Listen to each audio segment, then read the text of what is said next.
delivery system of vehicles to this location. And it bypasses a lot of signalized intersections, and all bus routes in the city actually interface in one manner or another with the inner loop.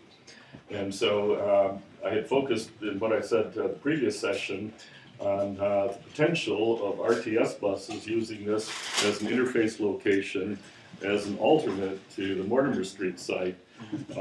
If for a number of reasons the Mortimer Street project is not funded or whatever during this federal fiscal year, apparently the funds are just up for grabs by anybody.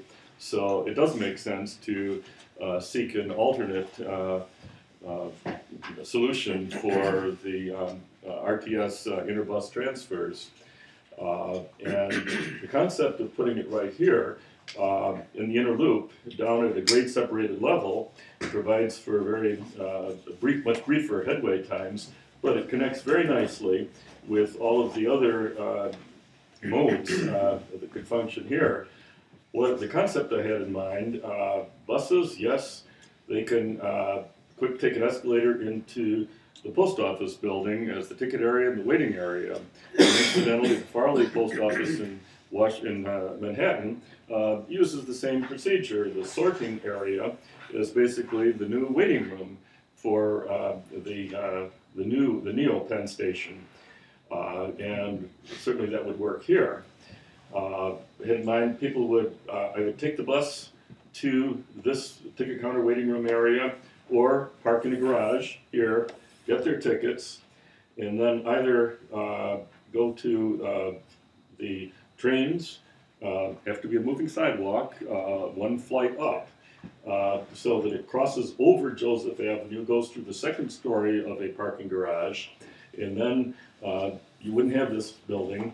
You go over the tracks, and so you could come down wherever on a platform between trains, and for whichever way you're going, and that would be the simplest circulation system. In terms of interurban buses, a small adjustment in the ramps of the inner loop would enable buses coming from the east to come up behind the post office building, between the main building and the post office garage. Now this limestone facade wraps around both buildings. It's simpler architecture in the back compared to the facade, but still rather distinguished and well worth using. This could be the westbound waiting room for westbound buses, and eastbound buses would basically use the main waiting room for the entire complex. And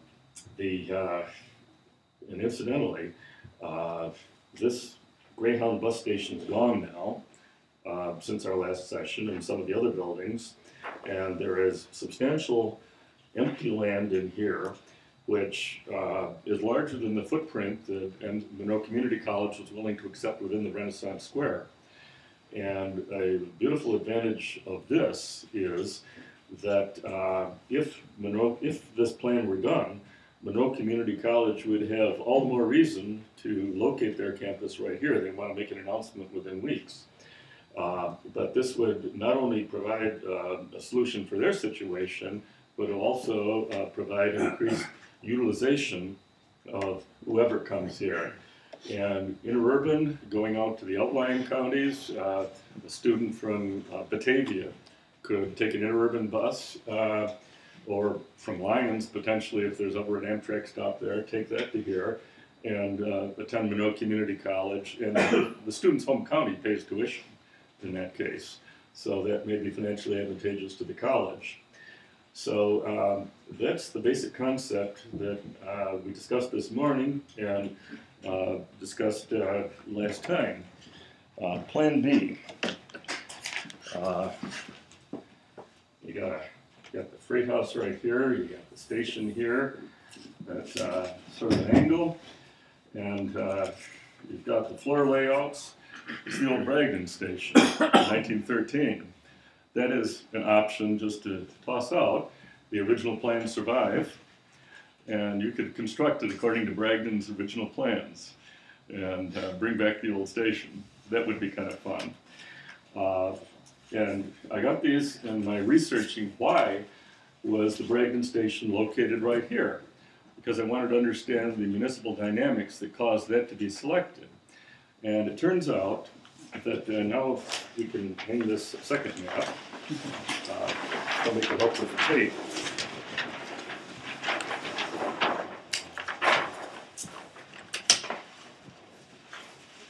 But take those out to the whiteboard or wherever.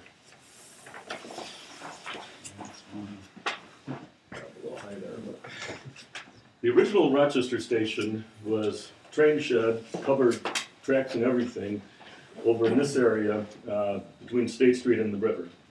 And that was 1840s, and it had crossings at grade level, which caused a real problem with horse traffic in the city. So by 1880, the New York Central Railroad had determined to put the tracks above grade and therefore build a new station, which was located over here in this area, Central Avenue, right here. And this is what's referred to as the Vanderbilt station because the Vanderbilts owned the New York Central. But that was only suitable for 25 years. And the Vanderbilts, the owners of the New York Central, were not satisfied with that, and word leaked out. And the city of Rochester responded, well, okay, then we're going to figure out where we think the best site for this would be. And they hired an engineer from New York City named William J. Wilgus, W-I-L-G-U-S, who had done the planning of Grand Central Station. And they asked him to come up with a plan. Where should the new New York Central Station be located?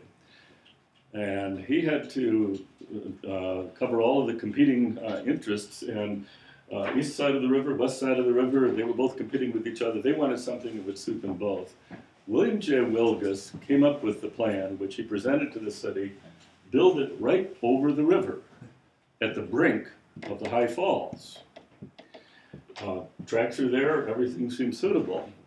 The merchants all loved it. The Rochester Chamber of Commerce loved it. George Eastman was the #1 signer on the petition to do this. And Mayor Hiram Edgerton strongly promoted it. Well, the New York Central said, we just bought this other land, and we don't care what anybody else says. That's where we're going to put the station. It was not done for any planning purpose whatsoever. Just New York Central bought the land, and that's what we've been stuck with for a century. So in rethinking, should that be the location of the station, I got very excited about the idea of putting it atop the High Falls, because you look at the falls, it's got an ugly frame. And you look at it from the south, from the Main Street Bridge, all you see are these nondescript industrial buildings of the brewery.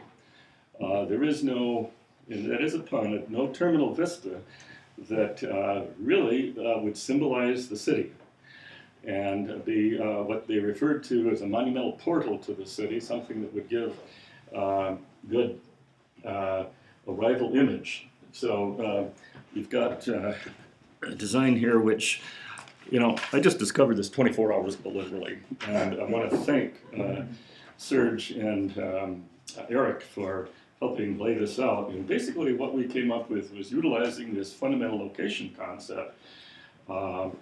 You've got the river. We have a platform approximately 400 feet wide, 225 feet north-south. You've got the existing tracks are accommodated, and at the same level as those tracks, build a new bus level on a platform above the existing inner loop. The ramping to that is really rather simple. So the bus and the tracks are at the same level, and atop that, a platform, which will be the waiting room, the concourse, all of the interface. The area down here, the old RG&E place, and the vacant parking lot, use that as the parking garage for those who bring cars here, and also the taxi stand. And